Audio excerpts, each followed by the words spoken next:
की इस वीडियो में हम एशियन हिस्ट्री का नेक्स्ट टॉपिक मौर्य काल के बारे में पढ़ेंगे। बहुत ही इंपॉर्टेंट टॉपिक है, हर एक परीक्षा में मौर्य काल से प्रश्न बनता है। तो आज की इस एक ही वीडियो में हम पूरे मौर्य काल के बारे में पढ़ेंगे और आपकी परीक्षा में जो भी प्रश्न इस टॉपिक से बनते हैं मैंने सबको कवर किया है। तो पहले आप पूरे वीडियो को एंड तक देखें और लास्ट में प्रीवियस ईयर क्वेश्चन जरूर अटेम्प्ट करें। पहले आप पूरे टॉपिक को समझ लेना और लास्ट में प्रीवियस ईयर क्वेश्चन जरूर अटेम्प्ट करना। तो चलिए बिना देरी किए हुए वीडियो को शुरू करते हैं। तो चलिए वीडियो की शुरुआत करते हैं। तो मगध के उत्कर्ष वाले वीडियो में मैंने आपको बताया था कि जो मगध महाजनपद है इस पर 7 राजवंशों ने शासन किया था, जिसमें से मैंने ऊपर वाले 3 हर्यक वंश, शेषुनाग वंश और नंद वंश के बारे में आपको बता दिया था। अगर आपने वो वीडियो नहीं देखी तो जरूर देख लेना। तो नंद वंश के बाद कुछ विदेशी आक्रमण हुए थे, जैसे कि सिकंदर ने आक्रमण किया था। तो इसे पिछली वीडियो में मैंने विदेशी आक्रमण को कवर कर दिया था। आज हम मौर्य वंश के बारे में पढ़ेंगे, तो इसीलिए मैंने आपको पहले बता दिया कि पिछली वीडियो में हमने क्या क्या पढ़ रखा है। तो आज हम मौर्य वंश के बारे में पढ़ेंगे। तो मौर्य साम्राज्य के बारे में पढ़ना शुरू करते हैं। तो नंद वंश के अंतिम शासक धनानंद को पराजित करके चंद्रगुप्त मौर्य ने मगध में मौर्य साम्राज्य की स्थापना की थी।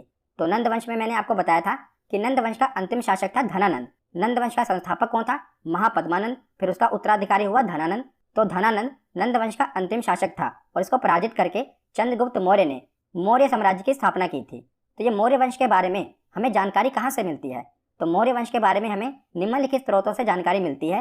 पहला है साहित्यिक स्रोत और दूसरा है पुरातात्विक स्रोत। तो साहित्यिक स्रोत कौन कौन से हैं? जैसे कि अर्थशास्त्र, तो चाणक्य ने ही लिखी थी अर्थशास्त्र, यहाँ से हमें मौर्य साम्राज्य की जानकारी मिलती है। दूसरी पुस्तक है इंडिका। इंडिका किसने लिखा था? तो इसे मैगस्थनीज ने लिखा था, इससे भी हमें मौर्य काल के बारे में जानकारी मिलती है। तीसरी पुस्तक है मुद्रा राक्षस, जिसे विशाख दत्त ने लिखा था, इससे भी हमें मौर्य साम्राज्य के बारे में जानकारी मिलती है। और चौथा है जैन और बौद्ध ग्रंथ, इनसे भी हमें मौर्य साम्राज्य के बारे में जानकारी मिलती है। तो ये तो हैं कुछ साहित्यिक स्रोत। और दूसरे हैं पुरातात्विक स्रोत, जैसे कि अशोक ने अपने जीवन काल में कुछ शिलालेख बनवाए थे, वहां से भी हमें मौर्य साम्राज्य की जानकारी मिलती है। जैसे कि जूनागढ़ के अभिलेख और रुद्रदामन के अभिलेख, यहाँ से हमें मौर्य साम्राज्य की जानकारी मिलती है। तो ये तो स्रोत हैं जहाँ से हमें मौर्य साम्राज्य के बारे में जानकारी देखने को मिलती है। तो आगे अब हम देखते हैं कि जो मौर्य साम्राज्य था इसका विस्तार कहाँ तक था। तो चंद्रगुप्त मौर्य ने मौर्य वंश की स्थापना की थी और एक विस्तृत राज्य की स्थापना की थी, जिसका विस्तार कहाँ तक फैला हुआ था? तो उत्तर में हिमालय से लेकर दक्षिण में मैसूर यानी कि कर्नाटक तक, और पूर्व में बंगाल से लेकर उत्तर पश्चिम में हिंदू कुश पर्वत तक तथा पश्चिम में अरब सागर तक मौर्य साम्राज्य का विस्तार देखने को मिलता है। जैसा कि आप मैप में देख रहे हैं कि उत्तर में हिमालय से लेकर दक्षिण में मैसूर यानी कि कर्नाटक तक, पूर्व में बंगाल से लेकर उत्तर पश्चिम में हिंदू कुश पर्वत और पश्चिम में अरब सागर तक मौर्य वंश का साम्राज्य फैला हुआ था। तो ये पूरा मौर्य साम्राज्य का विस्तार था। उसके बाद हम देखते हैं कि मौर्य साम्राज्य में कौन कौन से शासक देखने को मिले हैं। तो एक बार आप देख लीजिए कि कौन कौन से शासक हुए हैं। तो मौर्य साम्राज्य की स्थापना किसने की थी? तो चंद्रगुप्त मौर्य ने। उसके बाद इनका बेटा बिंदुसार इसका उत्तराधिकारी बना, यानी कि मौर्य साम्राज्य का। बिंदुसार के बाद कौन राजा बना? अशोक। अशोक के बाद दशरथ मौर्य। दशरथ मौर्य के बाद संप्रति। संप्रति के बाद शालिशुक। शालिशुक के बाद देववर्मन। देववर्मन के बाद शतधन्वन और शतधन्वन के बाद वृहद्रथ। तो क्या आपको ये सभी शासक याद रखने हैं? नहीं। तो आपको कौन कौन से शासक याद रखने हैं? सबसे पहले तो ये किसकी स्थापना किसने की थी, यानी कि मौर्य साम्राज्य का संस्थापक कौन था? तो चंद्रगुप्त मौर्य। तो पहले 3 शासक आपको याद होने चाहिए, चंद्रगुप्त मौर्य, बिंदुसार और अशोक। इन्हीं तीनों से प्रश्न बनता है। बाकी के जो शासक थे वो इतने योग्य नहीं थे। तो पहले 3 शासक आपको याद होने चाहिए।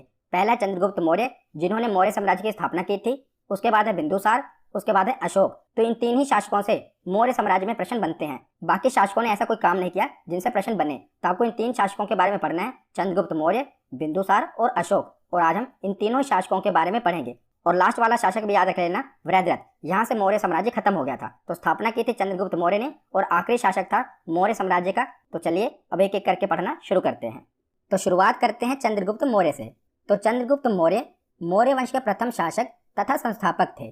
322 ईसा पूर्व नंद वंश के शासक धनानंद को पराजित करके यह मगध के राजा बने और चाणक्य को चंद्रगुप्त ने अपना प्रधानमंत्री बनाया था, क्योंकि चाणक्य की सहायता से ही चंद्रगुप्त मौर्य ने धनानंद को पराजित किया था। तो चाणक्य को चंद्रगुप्त ने क्या बनाया था? अपना प्रधानमंत्री बनाया था। और चाणक्य को कौटिल्य और विष्णुगुप्त भी कहा जाता है। तो कई बार परीक्षा में पूछा गया है कि चाणक्य का अन्य नाम क्या है? तो कौटिल्य और विष्णुगुप्त भी चाणक्य को ही कहा जाता है। तो धनानंद को हराने के बाद चंद्रगुप्त मौर्य ने जो धनानंद की पुत्री थी दुर्धरा, उसे विवाह कर लिया था। किसकी पुत्री थी? धनानंद की, जिसको चंद्रगुप्त मौर्य ने हराया और उसकी पुत्री से विवाह कर लिया। उसके बाद देखते हैं यूनानी लेखकों के द्वारा चंद्रगुप्त को दिए गए नाम। तो जो भी यूनानी लेखक थे ना, उन्होंने चंद्रगुप्त को क्या कहकर पुकारा था, यानी कि उन्होंने जो इतिहास लिखा था वहां पर उन्होंने चंद्रगुप्त के नाम की जगह कुछ अन्य नाम लिखे थे जो कि चंद्रगुप्त के ही नाम थे। मतलब कि वो चंद्रगुप्त को क्या कहते थे? तो प्लूटार्क एक यूनानी लेखक था, उसने चंद्रगुप्त को एंड्रोकोटस कहकर संबोधित किया। क्या? एंड्रोकोटस। और जस्टिन ने सेंड्रोकोटस कहकर संबोधित किया। उन्होंने वहां के इतिहास में लिखा था यूनान में कि एंड्रोकोटस जो कि मगध का राजा है, उसने धनानंद को पराजित कर दिया। तो लोगों को लगा कि ये एंड्रोकोटस कौन आ गया। तो बाद में 1793 में पता चला, विलियम जोन्स ने सर्वप्रथम यह बताया कि जो ये एंड्रोकोटस और सेंड्रोकोटस है ना, जो कि यूनानी लेखकों ने संबोधित किया है, ये कोई और नहीं बल्कि चंद्रगुप्त मौर्य है। याद रखिएगा कि प्लूटार्क ने चंद्रगुप्त मौर्य को एंड्रोकोटस और जस्टिन ने सेंड्रोकोटस कहकर संबोधित किया। और सबसे पहले पता किसने लगाया? तो विलियम जोन्स ने यह पता लगाया कि चंद्रगुप्त मौर्य को ही यह कहा गया है एंड्रोकोटस और सेंड्रोकोटस। तो आगे देखते हैं कि 305 ईसा पूर्व में सेल्यूकस निकेटर ने मगध पर आक्रमण कर दिया। तो मैंने इसे पिछली वीडियो में आपको बताया था ना कि जब सिकंदर आया था भारत पर आक्रमण करने, तो उसके दो सेनापति थे, एक था थल सेनापति और दूसरा था जल सेनापति। तो थल सेनापति का नाम था सेल्यूकस निकेटर और जल सेनापति का नाम था नियार्कस। तो यही जो थल सेनापति था ना, सेल्यूकस निकेटर, इसने बाद में, यानी कि जब सिकंदर वापस लौट गया, उसकी मृत्यु हो गई, तो उसके बाद में सेल्यूकस निकेटर ने मगध पर आक्रमण कर दिया। इसने यह सोचकर आक्रमण किया था कि मगध में धनानंद होगा, पर उस समय धनानंद को पराजित करके चंद्रगुप्त मौर्य मगध का शासक बन गया था। तो चंद्रगुप्त मौर्य ने सेल्यूकस निकेटर को पराजित कर दिया और उसके बाद जो उसकी पुत्री थी कार्नेलिया, जिसे हेलेना भी कहते हैं, उसे विवाह कर लिया। तो याद रखिएगा, बहुत बार एग्जाम में पूछा गया है। तो सेल्यूकस निकेटर को चंद्रगुप्त मौर्य ने पराजित कर दिया और उसकी पुत्री से विवाह कर लिया, जिसका क्या नाम था? उसका नाम कार्नेलिया या हेलेना था। और युद्ध की शर्तों के अनुसार सेल्यूकस निकेटर ने हारने के बाद 4 प्रांत काबुल, कंधार, हेरात और मकरान चंद्रगुप्त मौर्य को दे दिए। आज के समय में देखा जाए तो पूरा अफगानिस्तान और पाकिस्तान चंद्रगुप्त मौर्य को सेल्यूकस निकेटर ने दे दिया था हारने के बाद, याद रखिएगा। और चंद्रगुप्त मौर्य ने भी 500 हाथी सेल्यूकस निकेटर को भेंट किए थे। कितने? 500 हाथी। और सेल्यूकस निकेटर ने अपना एक राजदूत जिसका नाम था मेगास्थनीज चंद्रगुप्त मौर्य के दरबार में इसके बाद में भेज दिया था। तो कई बार एग्जाम में पूछा गया है कि चंद्रगुप्त मौर्य के दरबार में कौन सा राजदूत आया था, तो उसका नाम था मेगास्थनीज। याद रखिएगा, क्या नाम है? मेगास्थनीज। और मेगास्थनीज की पुस्तक है इंडिका, जिससे हमें मौर्य वंश की जानकारी मिलती है। तो वीडियो की शुरुआत में मैंने आपको बताया था ना कि कुछ साहित्यिक स्रोत हैं, जिसमें से एक थी इंडिका। ये किसके द्वारा लिखी गई थी? तो ये मेगास्थनीज के द्वारा लिखी गई थी इंडिका। इससे हमें मौर्य वंश के बारे में जानकारी मिलती है। तो उसके बाद आगे है कि जैन गुरु भद्रबाहु से प्रभावित होकर चंद्रगुप्त मौर्य ने जैन धर्म अपना लिया और कर्नाटक में श्रवणबेलगोला में 298 ईसा पूर्व में सलेखना विधि द्वारा अपने प्राण त्याग दिए। तो बौद्ध धर्म वाली वीडियो में मैंने आपको बताया था कि चंद्रगुप्त मौर्य के समय मगध में 12 वर्ष का भीषण अकाल पड़ा था। तब चंद्रगुप्त मौर्य अपने गुरु भद्रबाहु के साथ कर्नाटक चले गए थे। कर्नाटक में कहाँ पर? श्रवणबेलगोला में। और सलेखना विधि द्वारा अपने प्राणों को त्याग दिया। तो सलेखना विधि क्या है? तो ये जैन धर्म की एक विधि है, बहुत ही कठोर तपस्या है, जिसमें भोजन और जल को त्याग कर अपने प्राणों को छोड़ दिया जाता है। मतलब कि भोजन और जल को त्याग कर कठोर तपस्या की जाती है और अपने प्राणों को त्याग दिया जाता है। ये सलेखना विधि, जिसके द्वारा चंद्रगुप्त मौर्य ने 298 ईसा पूर्व श्रवणबेलगोला में अपने प्राण त्याग दिए। तो चंद्रगुप्त मौर्य के बाद उनका उत्तराधिकारी बना बिंदुसार। तो बिंदुसार चंद्रगुप्त मौर्य का उत्तराधिकारी बना। इसकी माता का नाम क्या था? दुर्धरा। तो चंद्रगुप्त मौर्य ने दुर्धरा से शादी की थी ना, जो कि धनानंद की पुत्री थी, तो उसी का पुत्र था बिंदुसार। और बिंदुसार को अमित्रघात भी कहा जाता है। क्या कहा जाता है? अमित्रघात, इसका अन्य नाम है। तो अमित्रघात का अर्थ क्या है? शत्रुओं का नाश करने वाला। तो कई बार एग्जाम में पूछा गया है कि अमित्रघात के नाम से किसे जाना जाता है? बिंदुसार को जाना जाता है। तो बिंदुसार के शासन के समय सीरिया के शासक एंटियोकस ने अपना एक राजदूत डायमेक्स को बिंदुसार के दरबार में भेजा था। तो राजदूत का नाम याद रखिएगा, डायमेक्स। किसने भेजा था? सीरिया के शासक ने भेजा था, ताकि मगध से मैत्रीपूर्ण संबंध बनाए जा सके।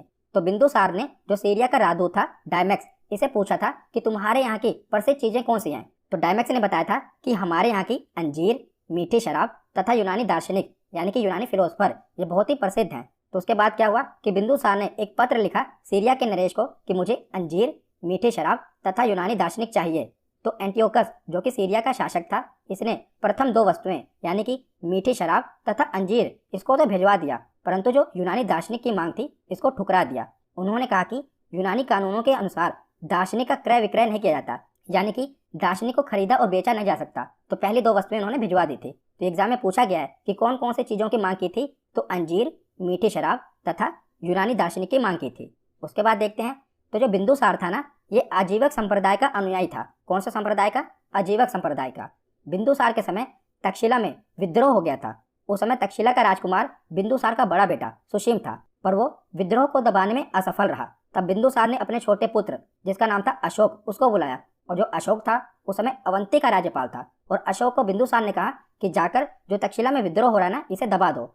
तो अशोक ने क्या किया कि बहुत ही क्रूरता पूर्वक से उस विद्रोह को दबाया था। उस समय इतना हिंसा हुई, यानी कि इतनी मारकाट हुई, औरतों को भी नहीं बख्शा गया। तो अशोक ने बहुत ही क्रूरता से वहां के विद्रोह को दबाया था। इतनी क्रूरता दिखाई थी कि जो अगल बगल के राज्य थे ना, वो भी कांप गए थे।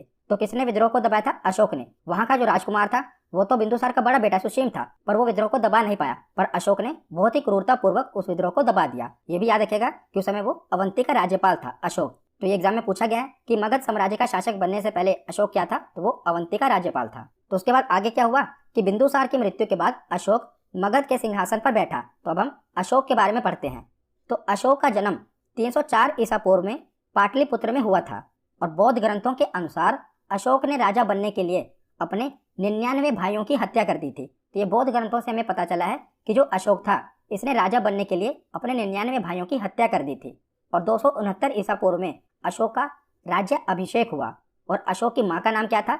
तो अशोक की माँ का नाम था सुभद्रांगी। ये एग्जाम में पूछा गया है कि इनकी माँ का नाम क्या था? सुभद्रांगी। और राज्याभिषेक के 8वें वर्ष पश्चात, यानी कि 261 ईसा पूर्व में अशोक ने कलिंग पर आक्रमण कर दिया था और कलिंग को जीत लिया था। और कलिंग में हुए भीषण नरसंहार को देखकर अशोक का हृदय परिवर्तित हो गया। तो इसने कलिंग को जीतने के लिए भी बहुत ही क्रूरता दिखाई थी। जो इसने तक्षशिला में क्रूरता पूर्वक विद्रोह को दबाया था ना, उससे भी कई गुना ज्यादा इसने कलिंग में क्रूरता दिखाई। वहां पर भी महिलाओं को भी नहीं बख्शा गया, आम जनता को भी नहीं बख्शा गया, मतलब कि बहुत ही मारकाट हुई। तो इतना भीषण नरसंहार देखकर जो अशोक का हृदय था वो परिवर्तित हो गया। अब इसने कहा कि मैं आगे युद्ध नहीं करूंगा।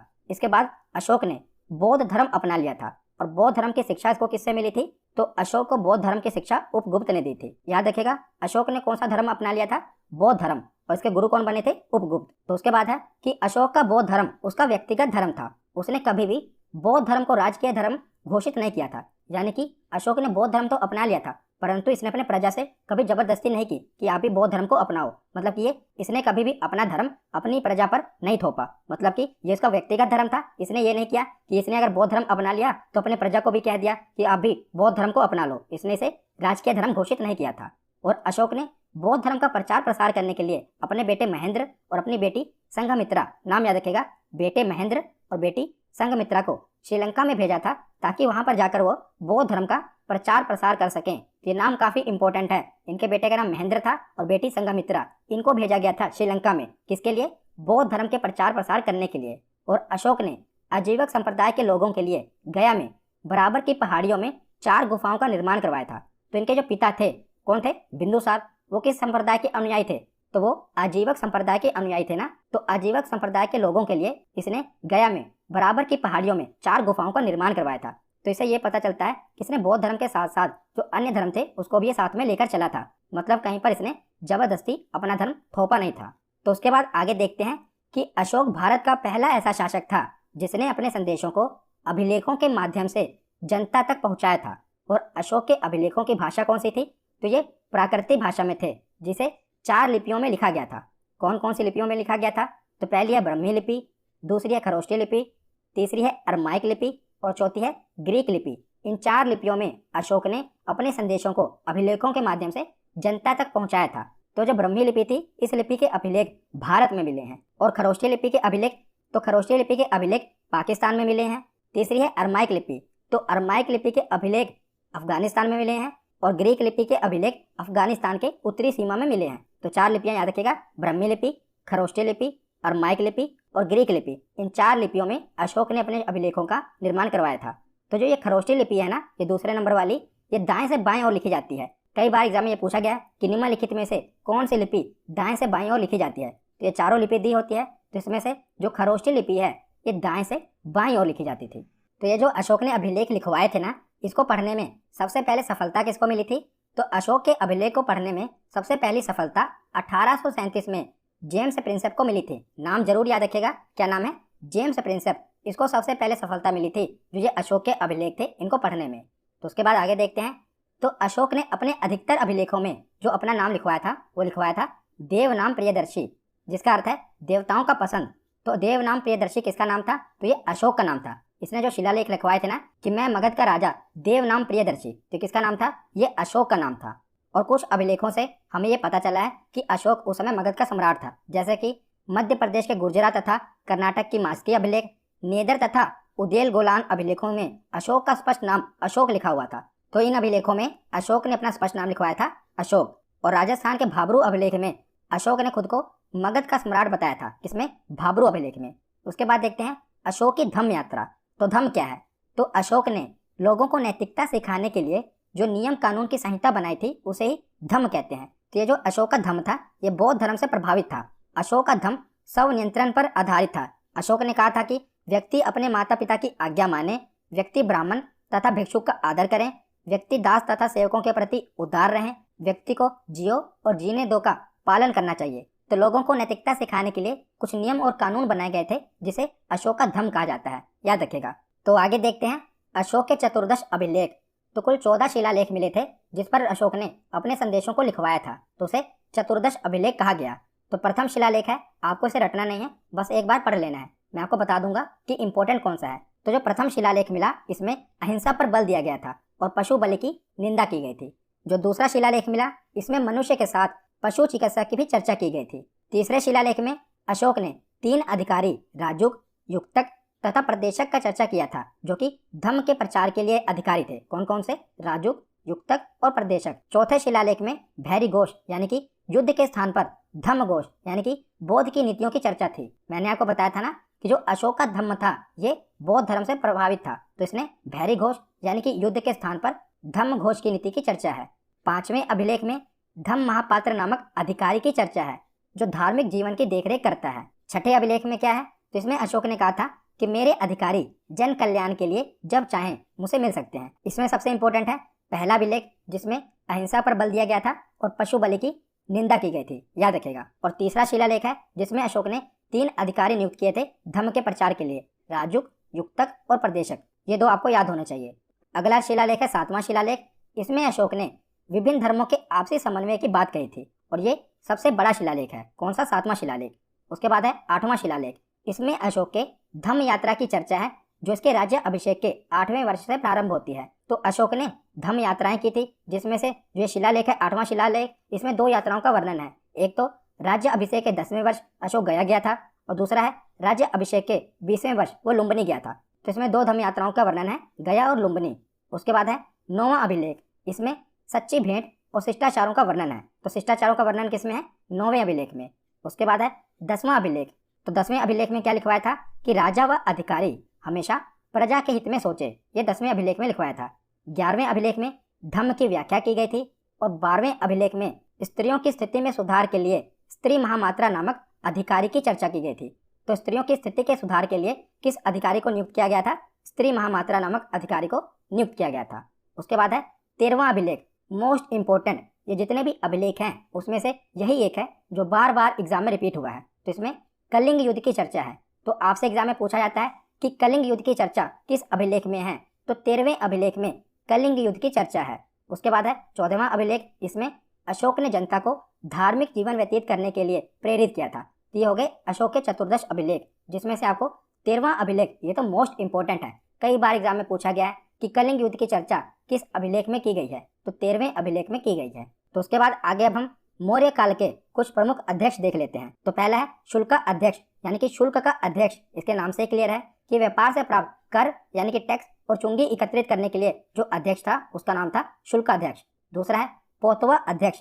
तो माप तोल के मान को नियंत्रित करने वाला ये अधिकारी होता था। कौन? पोतवा अध्यक्ष। तीसरा है सूत्र अध्यक्ष। तो सूत्र अध्यक्ष कौन था? तो ये वस्त्र उद्योग मंत्री था। तो उस समय जो मौर्य काल था उसमें जो अध्यक्ष थे ना वो मैं आपको बता रहा हूँ। तो सूत्र अध्यक्ष कौन था? वस्त्र उद्योग मंत्री था। उसके बाद है सूना अध्यक्ष। तो सूना अध्यक्ष किसे कहा जाता था? तो बूचड़ खाने और चर्म उद्योग के अध्यक्ष को क्या कहा जाता था? सूना अध्यक्ष। उसके बाद है लक्षणा अध्यक्ष। लक्षणा अध्यक्ष कौन होता था? तो टकसाल का अध्यक्ष यानी कि जो मौर्य काल में सिक्के चलते थे उनका अध्यक्ष कौन होता था? लक्षणा अध्यक्ष। उसके बाद है अश्व अध्यक्ष, जिसके नाम से क्लियर है कि घोड़ों की देखभाल करने वाला कौन था? अश्व अध्यक्ष यानी कि अश्वों का अध्यक्ष। उसके बाद है हस्त्य अध्यक्ष। तो हस्त्य अध्यक्ष कौन होता था? तो हाथियों की देखभाल करने वाला, उसे कहा जाता था हस्ताध्यक्ष। उसके बाद है अकाराध्यक्ष। अकाराध्यक्ष कौन था? तो खान मंत्री को अकाराध्यक्ष कहा जाता था। उसके बाद है सीता अध्यक्ष। तो सीता अध्यक्ष कौन होता था? तो कृषि विभाग वाले मंत्री को सीता अध्यक्ष कहा जाता था।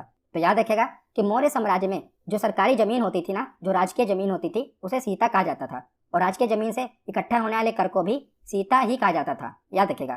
तो आगे अब हम मौर्यकालीन सैन्य व्यवस्था देख लेते हैं। तो यूनानी इतिहासकारों के अनुसार चंद्रगुप्त मौर्य के समय 6 लाख पैदल, 30,000 अश्वारोही यानी कि 30,000 घुड़सवार, 9,000 गज सेना यानी कि हाथियों की सेना और 8,000 रथ सेना थी। तो ये चंद्रगुप्त मौर्य के समय थी। और मैगस्थनीज के अनुसार सेना की देखरेख के लिए एक अलग विभाग था और इस विभाग में 30 सदस्य थे।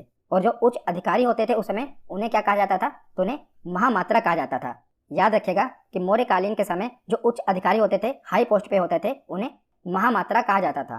तो कौटिल्य यानी कि चाणक्य के अनुसार राजा को परिस्थिति के अनुसार 3 प्रकार का युद्ध करना चाहिए। कौन कौन सा? पहला है प्रकाश युद्ध यानी कि आमने सामने का युद्ध, इसे कहा गया प्रकाश युद्ध। ये चाणक्य ने अपनी अर्थशास्त्र में लिखा है। दूसरा है कूट युद्ध यानी कि चालाकी तथा छलबाजी से युद्ध किया जाए। तीसरा है तुष्णी युद्ध यानी कि अप्रत्यक्ष युद्ध, जिसमें शत्रु राज्य में गृह युद्ध छिड़वा देना, यानी कि डायरेक्ट उस पर हमला न करना, वहां की जो प्रजा है वही विद्रोह कर दे। ये 3 प्रकार के युद्धों का वर्णन किया है चाणक्य ने, प्रकाश युद्ध, कूट युद्ध और तुष्णी युद्ध। तो उसके बाद देखते हैं कि मौर्यकालीन में जो सामाजिक व्यवस्था थी वो कैसी थी।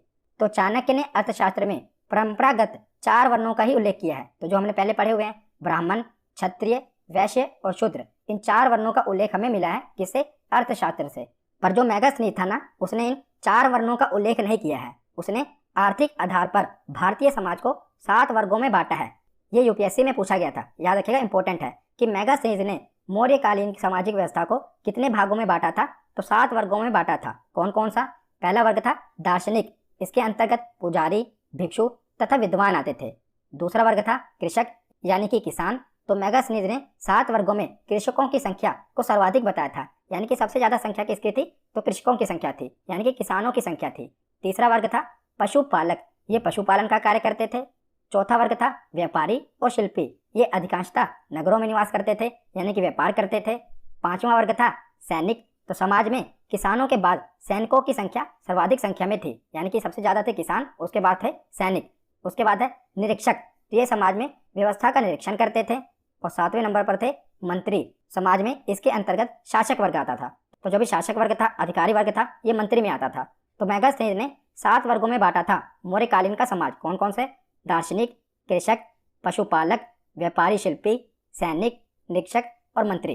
ये यूपीएससी में पूछा गया था कि मैगस्थनीज के द्वारा कितने वर्गों में मौर्यकालीन समाज को बांटा गया था? तो 7 वर्गों में बांटा गया था। आशा करता हूँ आपको याद हो गया होगा। उसके बाद आगे हम देखते हैं मौर्यकालीन वास्तुकला। इसके बाद हम प्रीवियस ईयर क्वेश्चन देखेंगे।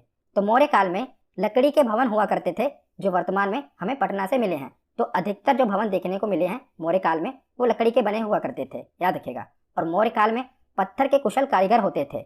अशोक ने मध्य प्रदेश में सांची का स्तूप बनवाया है, जो कि वर्ल्ड फेमस है और ये सबसे बड़ा स्तूप है। और अशोक ने यूपी के सारनाथ में अशोक स्तंभ बनवाया, जिस पर 4 पत्थर के शेरों को एक ही जगह रखा गया है, जो कि अहिंसा का सूचक है और यही भारत का राष्ट्रीय चिन्ह भी है। तो आपने देखा होगा कि जो अशोक ने स्तंभ पर बनवाया था ना 4 शेरों को, वही हमारा राष्ट्रीय चिन्ह है। तो ये कहाँ पर बनवाया था? उत्तर प्रदेश के सारनाथ में।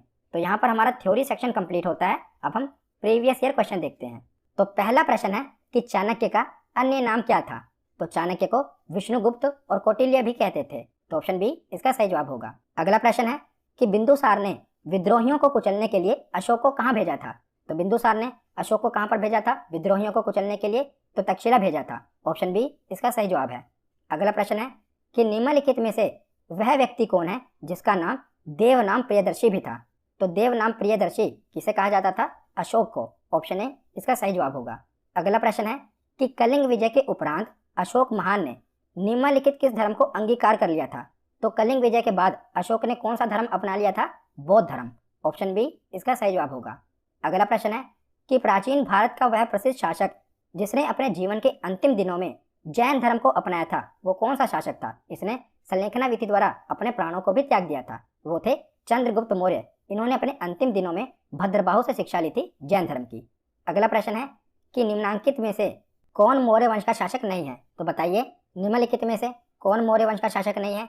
तो चंद्रगुप्त मौर्य भी है, बिंदुसार भी है और अशोक भी है। ऑप्शन ए अजातशत्रु ये मौर्य वंश का शासक नहीं है, ये हर्यक वंश का शासक है। अगला प्रश्न है कि मैगस्थनीज की पुस्तक का नाम क्या था? तो मैगस्थनीज की पुस्तक का नाम है इंडिका। ऑप्शन डी इसका सही जवाब होगा। अगला प्रश्न है कि मैगस्थनीज ने भारतीय समाज को कितनी श्रेणियों में विभाजित किया था? तो मैगस्थनीज के अनुसार भारतीय समाज कितनी श्रेणियों में बटा हुआ था? 7। ऑप्शन डी इसका सही जवाब है। अगला प्रश्न है कि पाटलिपुत्र में स्थित चंद्रगुप्त का महल मुख्यतः बना था। तो जो पटना है यानी कि पाटलिपुत्र है, वहां पर जो चंद्रगुप्त का महल बना था वो किस चीज का बना था? तो मुख्यतः वो लकड़ियों का बना था। मैंने आपको मौर्य काल की वास्तुकला में बताया था ना कि उस समय जो अधिकतर भवन बनते थे वो लकड़ी के बनते थे। अगला प्रश्न है कि सांची का स्तूप किसने बनवाया था? तो सांची का स्तूप अशोक ने बनवाया था। ऑप्शन ए इसका सही जवाब होगा। अगला प्रश्न है कि अशोक के शिलालेखों को पढ़ने वाला प्रथम अंग्रेज कौन था? तो वो कौन सा व्यक्ति था जिसने अशोक के शिलालेखों को पढ़ा था? तो इसका सही जवाब होगा ऑप्शन डी, जेम्स प्रिंसेप ने सबसे पहले अशोक के द्वारा लिखवाए गए शिलालेखों को पढ़ा था। इसका सही जवाब है ऑप्शन डी। अगला प्रश्न है कि कलिंग युद्ध की विजय तथा क्षत्रियों का वर्णन अशोक के किस शिलालेख में है? तो मैंने बताया था ना अशोक के चतुर्दश अभिलेख में, किस अभिलेख में कलिंग युद्ध का वर्णन है? तो इसका सही जवाब क्या होगा? इसका सही जवाब है ऑप्शन डी, 13वें शिलालेख में हमें यह पता चला है कि अशोक ने कलिंग पर युद्ध किया था। अगला प्रश्न है सूची 1 को सूची 2 से सम्मिलित कीजिए। तो सूची 1 में राजा बताए गए हैं और सूची 2 में उनके अन्य नाम बताए गए हैं, जैसे कि प्रियदर्शी किसे कहा जाता था, सेंड्रोकोटस किसे कहा जाता था। तो चंद्रगुप्त को क्या कहा जाता था? सेंड्रोकोटस। तो ए का होगा 2। बिंदुसार को क्या कहा जाता था? अमित्रघात। तो बी का होगा 3। अशोक को देवनाम प्रियदर्शी कहा जाता था। तो सी का होगा 1 और चाणक्य को विष्णुगुप्त कहते थे। तो डी का होगा 4। तो इसका सही ऑप्शन क्या होगा? ऑप्शन सी, ए का 2, बी का 3, सी का 1 और डी का 4। आज का आखिरी प्रश्न है कि मौर्य काल में सीता से तात्पर्य है। सीता क्या थी? एक देवी, एक धार्मिक संप्रदाय, ऊसर भूमि या राजकीय भूमि से प्राप्त आय। तो मैंने आपको बताया था ना कि मौर्य काल में राजकीय भूमि को सीता कहा जाता था और उसे प्राप्त होने वाली आय को भी सीता ही कहा जाता था। तो सीता से तात्पर्य है राजकीय भूमि से प्राप्त आय। तो ऑप्शन सी इसका सही जवाब होगा। तो आज की ये वीडियो यहीं पर खत्म होती है। कैसी लगी ये वीडियो कमेंट सेक्शन